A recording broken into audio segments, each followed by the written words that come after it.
Hello students, मैं doctor निशा बंसल, सहायक आचार्य EAFM राजकीय महाविद्यालय सुमेरपुर से स्वागत करती हूं आपका ज्ञानदूत द्वितीय कार्यक्रम में। आज की क्लास है अपनी मौद्रिक एवं बैंकिंग प्रणाली पेपर में। आज हम इस पेपर में पढ़ेंगे मुद्रा का वर्गीकरण या मुद्रा के प्रकार, क्लासिफिकेशन ऑफ मनी और टाइप्स ऑफ मनी।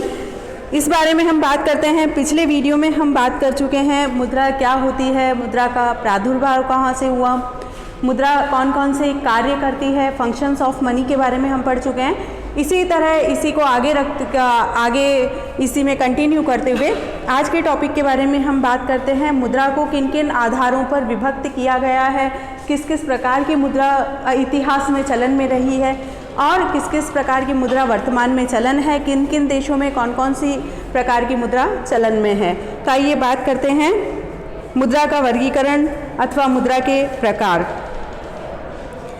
मुद्रा के वर्गीकरण की जहाँ तक बात है तो मुद्रा को मुख्य रूप से दो आधारों पर वर्गीकृत किया गया है, परंपरागत वर्गीकरण और आधुनिक वर्गीकरण। परंपरागत वर्गीकरण को जिन आधारों पर उपवर्गीकृत किया गया है उसमें पहला है प्रकृति के आधार पर मुद्रा का वर्गीकरण। प्रकृति के आधार पर हम देखें तो मुद्रा है वास्तविक मुद्रा और हिसाबी मुद्रा। वैधानिकता के आधार पर मुद्रा का यदि वर्गीकरण किया जाता है तो उसमें आती है ऐच्छिक मुद्रा और वैधानिक मुद्रा। भौतिक स्वरूप के आधार पर जब हम देखते हैं मुद्रा को तो मुद्रा आती है वस्तु मुद्रा के रूप में, धातु मुद्रा के रूप में और पत्र मुद्रा के रूप में। तो इस प्रकार से परंपरागत आधारों पर जो मुद्रा का वर्गीकरण किया गया है उसमें ये सभी सम्मिलित है। सेकंड पार्ट आता है आधुनिक वर्गीकरण। आधुनिक वर्गीकरण के अंतर्गत मुद्रा को जिन पार्ट्स में डिवाइड किया गया है, वर्गीकृत किया गया है, उसमें पहला है सामान्य मुद्रा, बैंक मुद्रा और उच्च मुद्रा। तो ये जो हमने वर्गीकरण देखे विभिन्न, ये किस प्रकार की मुद्रा होती है इसको आगे देखते हैं हम डिटेल में कि इनमें कौन कौन सी विशेषताएं हैं, ये मुद्रा क्या होती है।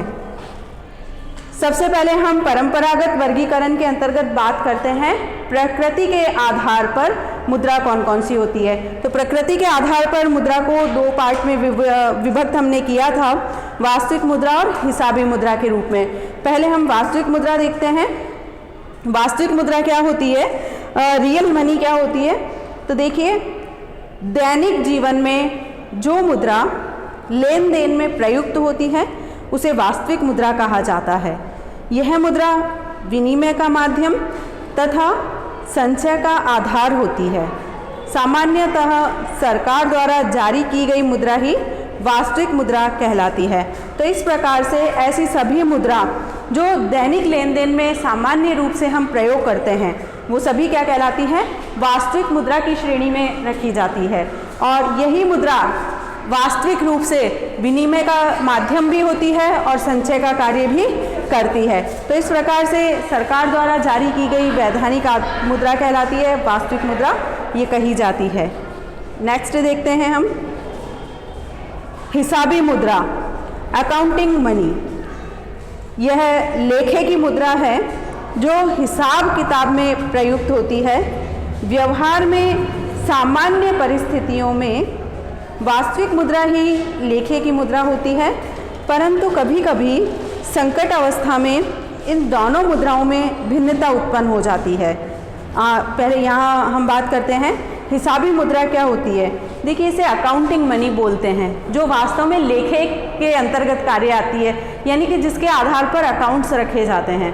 सामान्य रूप से अगर हम बात करें तो किसी भी देश में वास्तविक मुद्रा और हिसाबी मुद्रा एक ही होती है, लेकिन यानी कि जो चलन में मुद्रा है उसी में सारे हिसाब किताब रखे जाते हैं, अकाउंट्स रखे जाते हैं। लेकिन कभी कभी जब संकटकालीन परिस्थितियां उत्पन्न हो जाए, कुछ विशेष परिस्थितियां उत्पन्न हो जाए, ऐसे समय में वास्तविक मुद्रा और हिसाबी मुद्रा अलग अलग हो सकती है, दोनों भिन्न भिन्न हो सकती है। जैसे कि यहाँ पर हम एग्जाम्पल लेते हैं, जैसे जर्मनी में प्रथम महायुद्ध के पश्चात वास्तविक मुद्रा और हिसाबी मुद्रा में अंतर हो गया था। यानी कि जब प्रथम विश्व युद्ध हुआ था उसके पश्चात जर्मनी में वास्तविक मुद्रा अलग थी और हिसाबी मुद्रा अलग थी, यानी कि दोनों मुद्राओं में डिफरेंस आ गया था। वास्तविक मुद्रा जर्मनी की क्या है? येन है, वास्तविक मुद्रा जर्मनी की मार्क है। लेकिन इस समय क्योंकि प्रथम विश्व युद्ध हुआ था, परिस्थितियां बहुत विकट थी, तो मार्क के मूल्य में बहुत अधिक गिरावट आ गई थी, अनिश्चितता उत्पन्न हो गई थी। इसलिए मार्क में जो हिसाब किताब नहीं रखे जाते थे, सारे हिसाब किताब जर्मनी में रखे जाते थे, वो रखे जाते थे फ्रैंक के रूप में। अर्थात कहने का तात्पर्य ये है कि जर्मनी की जो वास्तविक लेन देन होते थे मुद्रा के रूप में, वो होते थे मार्क में।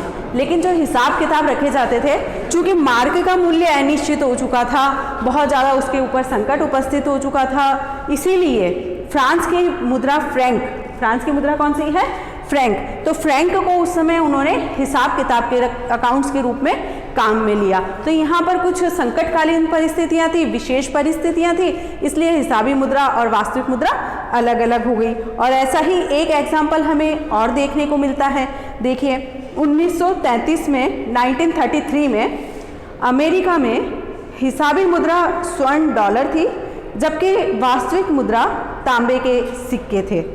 देखिए वही जो टाइम पीरियड था युद्ध के आसपास का, देखते हैं हम विश्व युद्ध चल रहे थे उस समय, अर्थव्यवस्थाएं बहुत ज़्यादा अनिश्चितता की स्थिति में पहुंच गई थी। उसी समय की ये लगभग बात है। तो अमेरिका में भी 1933 में यही अवस्था उत्पन्न हुई, यही परिस्थिति उत्पन्न हुई। तब अमेरिका में हिसाबी मुद्रा तो स्वर्ण डॉलर में थी, यानी कि जितने भी अकाउंट्स के कार्य किए जाते थे, लेखे किए जाते थे, वो डॉलर के माध्यम से किए जाते थे, डॉलर में किए जाते थे। जबकि वास्तव में क्या था? तांबे के सिक्के चलन में थे, जो लेन देन होता था वो तांबे के सिक्कों से किया जाता था। तो इस प्रकार से ये हमने पढ़ा, सबसे पहला प्रकृति के आधार पर जो मुद्रा का वर्गीकरण है, वास्तविक मुद्रा और हिसाबी मुद्रा। नेक्स्ट हम अगला देखते हैं, वैधानिकता के आधार पर। यहाँ पर हम वैधानिकता के आधार पर मुद्रा का वर्गीकरण करते हैं। Classification on the basis of legal acceptability. सबसे पहला आता है ऐच्छिक मुद्रा, वॉलेंटरी मनी। वॉलेंटरी यानी कि जिसे स्वेच्छा से स्वीकार किया जाए, जिसके वो स्वीकार करने के लिए किसी प्रकार की कानूनी बाध्यता नहीं है। पब्लिक चाहे तो उस मुद्रा के रूप में लेन देन करे या ना करे, उनकी स्वेच्छा पर निर्भर है। पढ़ लेते हैं पहले हम। ऐच्छिक मुद्रा ऐसी मुद्रा है जिसे व्यक्ति स्वेच्छा से स्वीकार कर सकता है। इसे स्वीकार करने की कोई कानूनी बाध्यता नहीं है। यह सीमित दायित्व वाली मुद्रा होती है। बैंकिंग प्रपत्र, ड्राफ्ट, चेक, साख पत्र आदि इसी श्रेणी में आते हैं। तो यहाँ पर हम देखते हैं कि चेक हो गया, विनिमय विपत्र हो गया, इनके माध्यम से अपन लेन देन करने जाएं तो सामने वाला व्यक्ति हमारा चेक स्वीकार करे या नहीं करे, उसके ऊपर निर्भर करता है, उसकी इच्छा पर निर्भर करता है। हम उसे बाध्य नहीं कर सकते कि आप चेक लेकर हमारे कोई वस्तु दीजिए हमें, या चेक के रूप में हमारा पेमेंट स्वीकार कीजिए। तो ऐच्छिक मुद्रा जो व्यक्ति की इच्छा पर निर्भर है, जिसे स्वीकार करना या ना करना। अब व्यक्ति चाहे तो स्वीकार करे या चाहे तो स्वीकार नहीं करे, उसे कानूनी रूप से बाध्य यहाँ पर हम नहीं कर सकते। तो ये सारे जो मैंने आपको बताए, जितने भी बैंकिंग नोट्स हैं, चाहे वो ड्राफ्ट के रूप में है, चेक है या अन्य कोई भी क्रेडिट लेटर है, साख पत्र है, ये सभी ऐच्छिक मुद्रा की श्रेणी में सम्मिलित किए जाते हैं। नेक्स्ट देखते हैं हम वैधानिक मुद्रा। वैधानिकता के आधार पर सेकंड मुद्रा है वैधानिक मुद्रा, लीगल मनी। देखिए लीगल मनी क्या होती है यहाँ पर? लीगल मनी वो होगी जो कानून के द्वारा, सरकार के द्वारा चलाई जाए। सरकार के द्वारा जब मुद्रा घोषित कर दी जाती है किसी वस्तु को, तो उसे सभी व्यक्ति को लेना अनिवार्य है।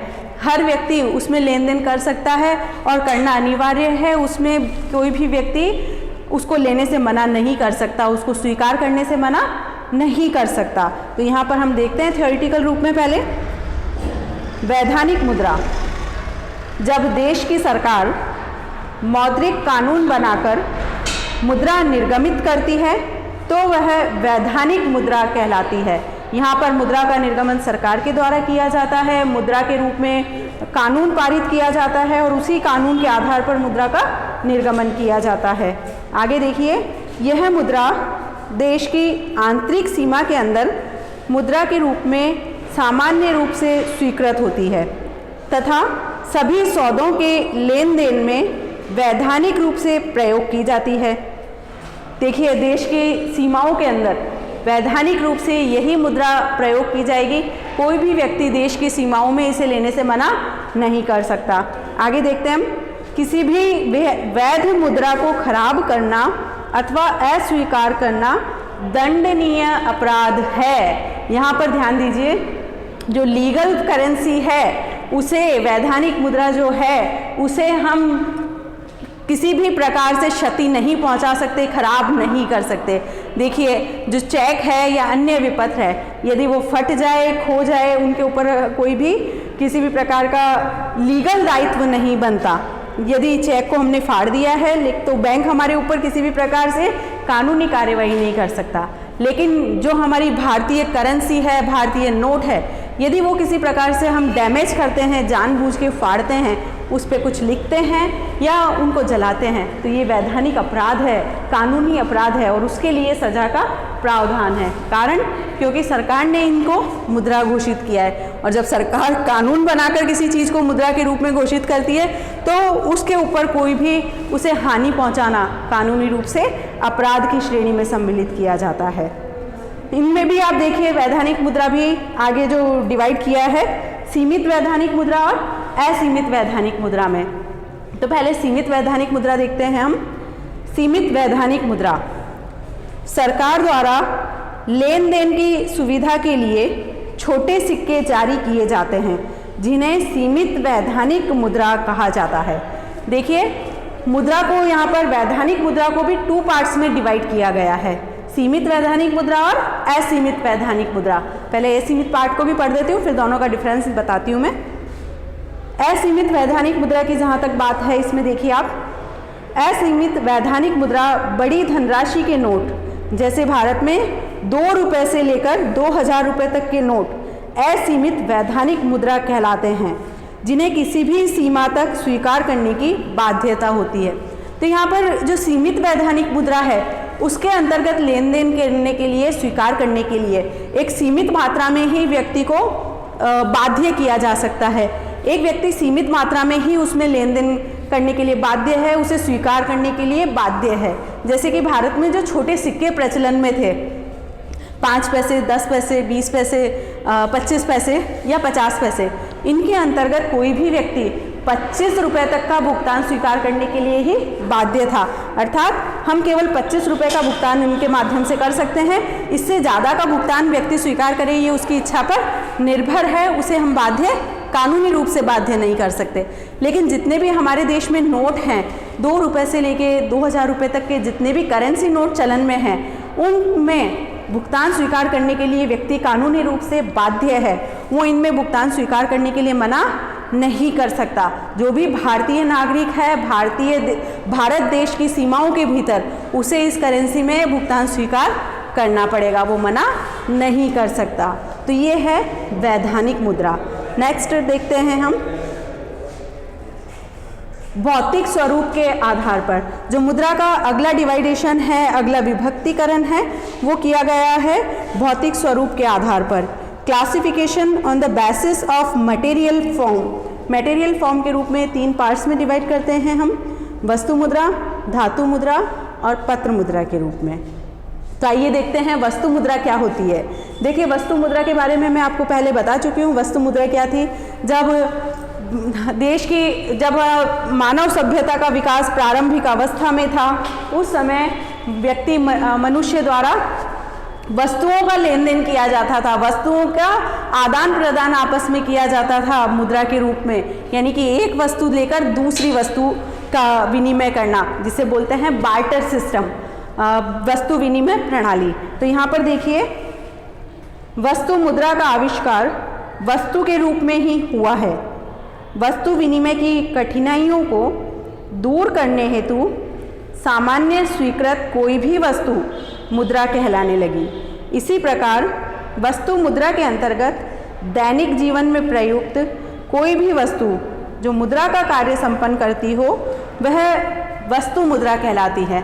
तो इस प्रकार से कोई भी वस्तु जिससे कोई व्यक्ति आपस में लेन देन कर ले, वस्तुओं का आदान प्रदान कर ले, वो वस्तु मुद्रा कहलाएगी। सामान्य जीवन में आप देखिए घर में बहुत बार हम लोग क्या करते हैं, आस पड़ोस में क्या किया, कुछ चीज़ ले ली, कुछ चीज़ दे दी उसके बदले में, तो ये क्या है, मुद्रा नहीं दी वहाँ पर, कुछ एक वस्तु के बदले में दूसरी वस्तु देकर अपना काम चला लिया। तो ये सिस्टम क्या कहलाता है, बार्टर सिस्टम, वस्तु विनिमय। और वस्तु विनिमय जब इस प्रकार की कोई भी वस्तु दी जाती है तो वही वस्तु मुद्रा का रूप ले लेती है। तो ये है वस्तु मुद्रा।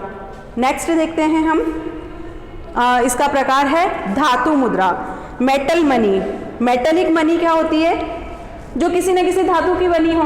यहाँ पर देखिए धातु मुद्रा वह मुद्रा है जो किसी बहुमूल्य धातु जैसे सोने या चांदी की बनाई जाती है और देश में प्रचलित रहती है। सामान्यतः धातु मुद्रा 3 प्रकार की होती है, प्रमाणिक सिक्के, सांकेतिक सिक्के और गौण सिक्के।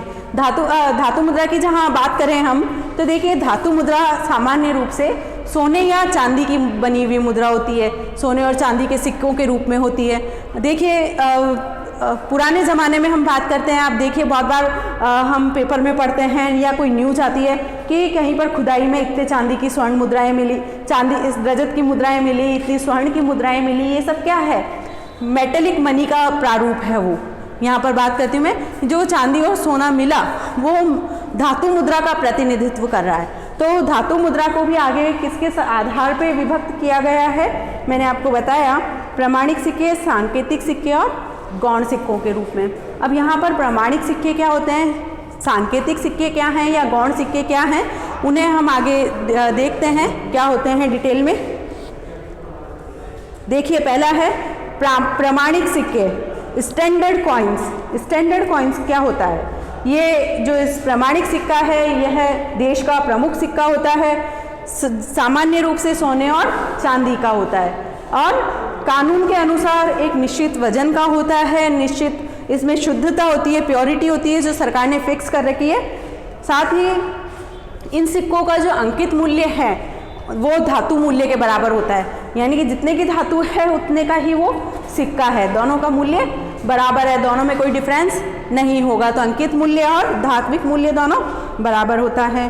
और ऐसे सिक्कों की ढलाई स्वतंत्रता पूर्वक होती है। स्वतंत्रता पूर्वक ढलाई से क्या तात्पर्य हुआ, व्यक्ति टकसाल में गया और वहाँ जाकर उसने कोई भी धातु दी सोने या चांदी की और टकसाल से उसे वो मुद्रा छाप कर दे दी गई। तो ये क्या है, स्वतंत्र ढलाई। अगला देखिए, तथा यह असीमित वैधानिक विधि ग्राह्य सिक्के होते हैं। असीमित वैधानिक विधि ग्राह्य क्या होते हैं, मैंने अभी आपको बताया था, जिसमें कितनी भी सीमा तक भुगतान स्वीकार किया जा सकता है। सीमित वैधानिक मुद्रा बताई थी जिसमें एक लिमिटेशन होती है, लिमिट होती है, उतना ही भुगतान स्वीकार किया जा सकता है। जबकि असीमित में अनलिमिटेड पढ़ते हैं हम। अनलिमिटेड कॉलिंग क्या होती है, मतलब कितनी भी, एक दिन में आप कितनी भी कॉलिंग कर सकते हो, वही चीज़ असीमित का मतलब हो गया यहाँ पर कितना भी भुगतान स्वीकार इनमें किया जा सकता है। तो ये हो गए पहले प्रमाणिक सिक्के। नेक्स्ट पढ़ते हैं हम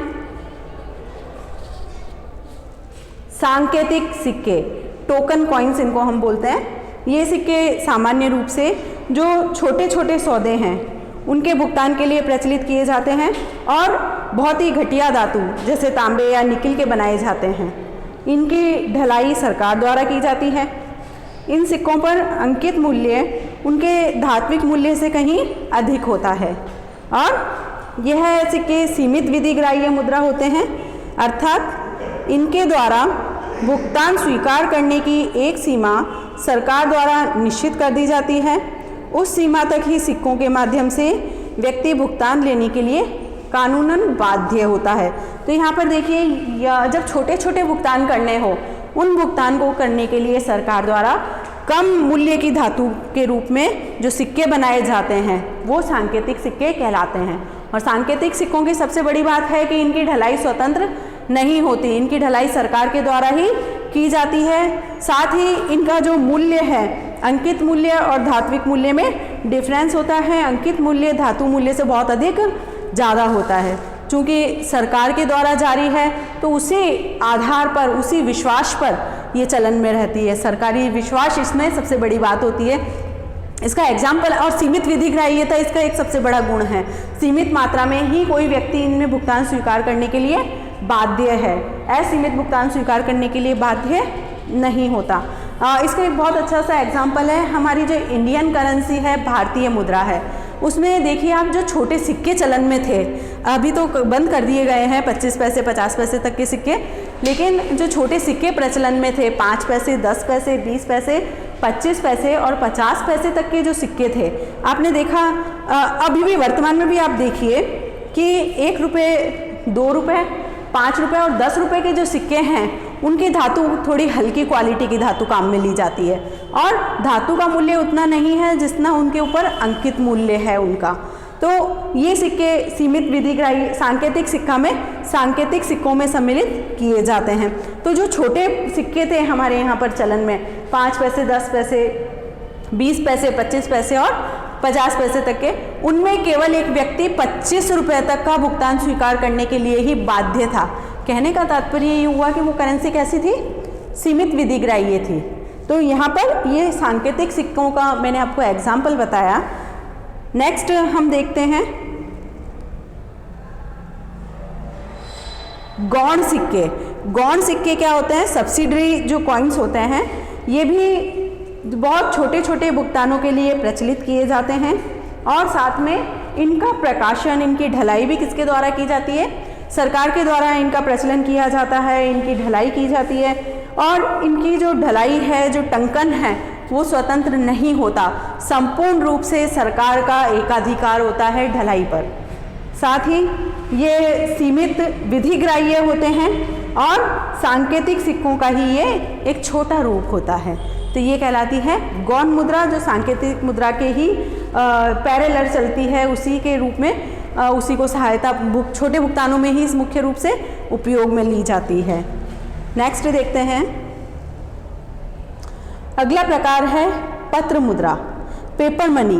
पेपर मनी क्या होती है, देखिए हम सभी जानते हैं पेपर मनी सबसे मेन मनी जो हमारे हाथ में आज है, वर्तमान में जो हमारे देश की करेंसी है, जितने भी नोट चलन में हैं, कौन कौन से नोट चलन में हैं वर्तमान में हमारे देश में, 2 रुपये 5 रुपये 10 रुपये 20 रुपये 50 100 500 और 2000 रुपये। देखिए 1 रुपये के नोट की बात इसलिए नहीं कि मैंने 1 रुपये का नोट, हाँ 1 रुपये का नोट भी पत्र मुद्रा में ही आएगा। तो 1 रुपये से लेके 2000 रुपये तक के जो भी नोट हैं वो सारे नोट क्या हैं, पेपर मनी है, पत्र मुद्रा है। हाँ यहाँ पर बस बात इतनी सी इम्पॉर्टेंट है कि 1 रुपये के नोट का निर्गमन भारत सरकार के वित्त मंत्रालय द्वारा किया जाता है, जबकि 1 रुपये से अधिक मूल्य के जितने भी नोट हैं सभी का निर्गमन का एकाधिकार देश के रिजर्व बैंक के पास है, उसका एकाधिकार है। तो यहाँ पर हम देखते हैं पत्र मुद्रा क्या है। पत्र मुद्रा से अभिप्राय उस मुद्रा से है जो कागजी नोटों के रूप में विनिमय के माध्यम, मूल्य के मापक तथा भुगतानों के आधार में वैधानिक मान्यता प्राप्त है। पत्र मुद्रा एक विशेष किस्म के कागज पर लिखा हुआ एक प्रतिज्ञा पत्र होता है, जिसमें निर्गमन अधिकारी या सरकार धारक को उसमें अंकित राशि के भुगतान का वचन देती है। यह प्रतिज्ञा पत्र मांग पर देय होता है।